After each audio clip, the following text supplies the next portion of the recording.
Why do women reject ugly men? I mean, common sense would say it's because they're not attractive and women just don't want to date them. But if you can believe it, the real answer to that question is even more brutal. If you're an unattractive guy and you've always wondered why women say no to your romantic advances, then you're going to want to watch this video. I'm going to share the results of a scientific study called Resisting Connection Following a Social Exclusion. Rejection by an attractive suitor provokes derogation of an unattractive suitor. The results of this study are fascinating. They're so revealing of female psychology. To make this more fun, I thought that I'd call up my female friend Sada so that we can go through the results together and I can get her female perspective. I'm going to go ahead and call her now. Hey Sada, how are you doing? Hi, I'm good, and you? You ready to go on a little bit of a journey? I've got the results of a scientific study here and I wanted to share it with you to get your thoughts. I want you to close your eyes and imagine you're at a party. Now, in this scenario, this attractive man, he comes up to you, the two of you are getting along, you have a lot of shared interests, and you think, wow, this is a guy who I'd really like to get to know better. And so you suggest to him, hey, maybe we should hang out sometime, go and get coffee or something like that. He looks you dead in the eye and says, sorry, I'm not interested. He walks away, everybody notices. How are you feeling? I mean, it's rejection. It's always bad. I'm feeling weird. I'm feeling like, okay, he doesn't want to be with me. I just lost this guy. He was really good. I mean, I was like attracted to him. Okay, now, 20 minutes later, after this man has rejected you, you're approached by an unattractive man. But he's really nice, he's really interested in you, and he wants to spend more time with you. Are you likely to agree to spend time with this guy? Would you go on a date with the unattractive man? How would you respond to him?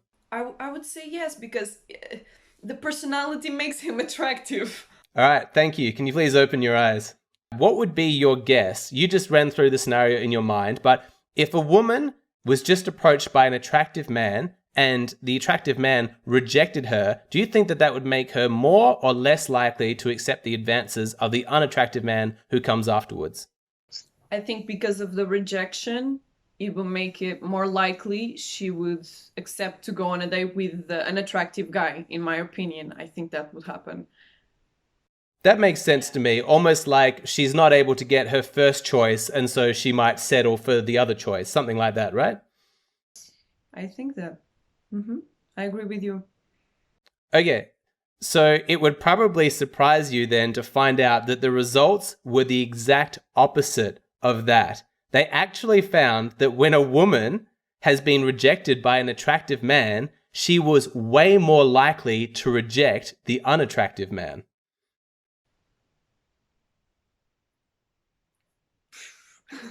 I didn't know that. Okay. Why was she angry about, or like, was she angry or something about the early situation of rejection? Why? Here's the results from the study.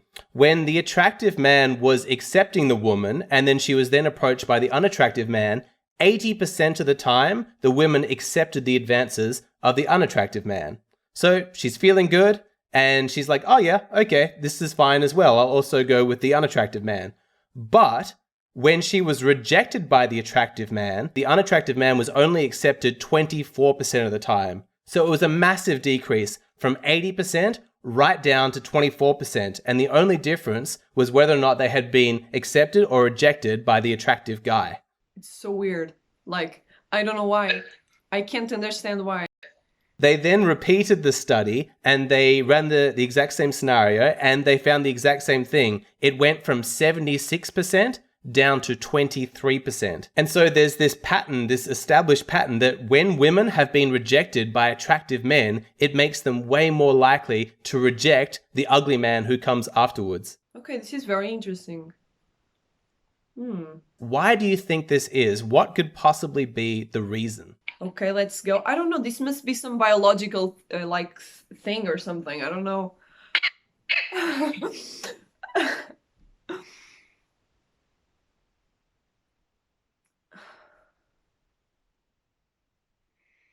I don't think I know about this. I don't think I can really... It's not intuitive as to why it would be this way. It doesn't really make sense until you start to consider what the woman's primary mating strategy is. So women are hypergamous and they're trying to partner up with the top value man. So when she's been rejected by the attractive guy, at that moment, she's feeling very vulnerable about her own desirability. Suddenly she's feeling like, oh, I thought that I was this highly attractive, desirable woman, but this guy just rejected me.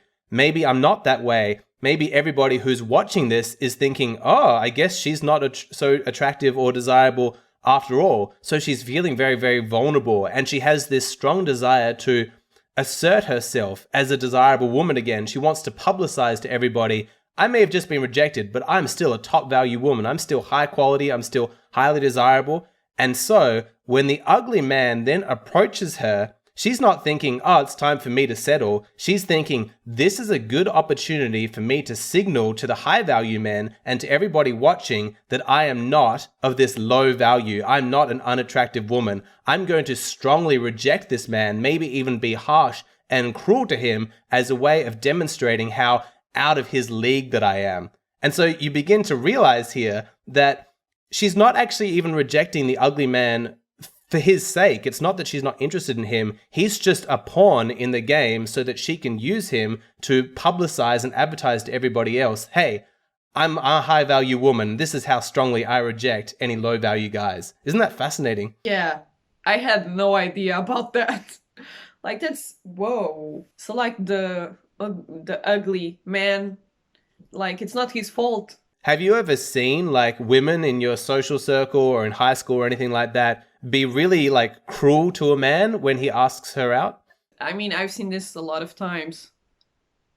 They just do like this weird face, like, get out of here, or something like that. So in that scenario, the woman could, of course, just smile and just say, sorry, I'm not interested, but thank you. But what you tend to find is that women are much stronger in their rejections, often giving that disgusted face or using kind of angry, insulting words like, oh, get away from you, you creep or whatever. And this study sheds light on why that is. It's because she's signaling to the other men in the club, the high value men, this guy, he thought that he had a chance with me because I'm some low value woman. Nuh-uh, I shut him down really, really strongly. I'm a high value woman and you can see proof of that. So, I'm still available, high value men. Come talk to me. Okay. I just thought they were disrespectful. I didn't thought this had like a reason or something. Still, I don't think it's good for them to do that. Still, I don't agree with it. And even if there's a reason, oh, I'm signaling to the high value man, blah, blah, blah, I don't think it's good for them to do that.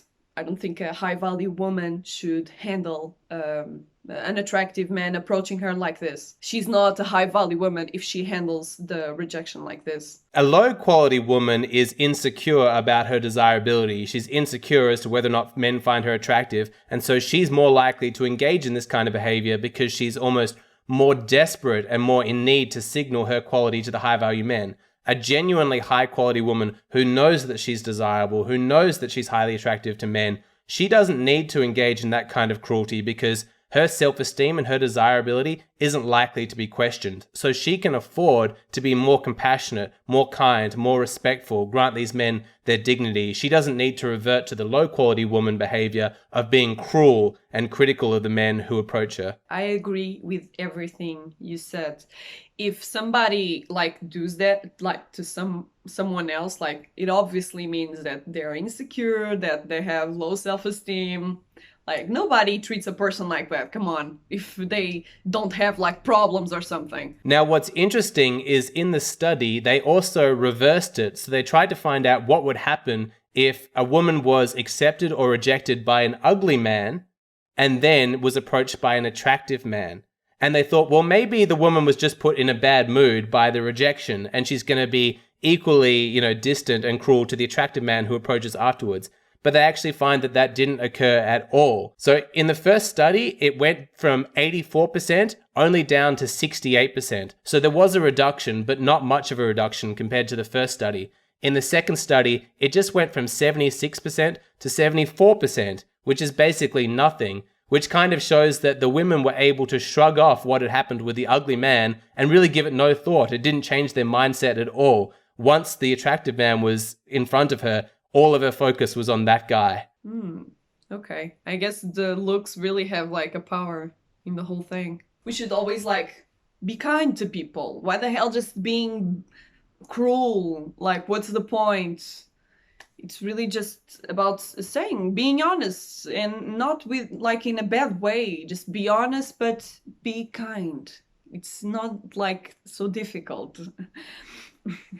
We all know that men are biologically driven to find a partner who's extremely attractive, but does that potentially blind us to the negative qualities that a woman has, or give us unrealistically high standards so that we remain perpetually single? Do we need to ignore our biology when choosing a partner? That is the topic of my latest video. In this video, I explain the two competing instincts that your genes have given you and how to balance them inside yourself. I talk about the importance of your girlfriend's appearance to your overall happiness, and the correct way to view your partner as a sort of status symbol in order to gain the respect of your friends. I talk about the best way to enjoy female beauty throughout your life, even into old age. And lastly, I talk about the minimum standards of appearance that you should have when looking for a woman to partner with. If you're somebody who's a complete sucker for a pretty face and you're worried that that's going to cause you to make a bad partner choice, then this is definitely the video for you. Right now, for every video that I post on YouTube, I post an additional bonus video on my Patreon page. That means that at the moment, you're only seeing half of the total content that I create. If you'd like to see the other half, then please go and sign up at my Patreon. It's just $5 a month and you get instant access to a whole bunch of exclusive content. It's a fantastic way to support the channel and I would love to see you over there.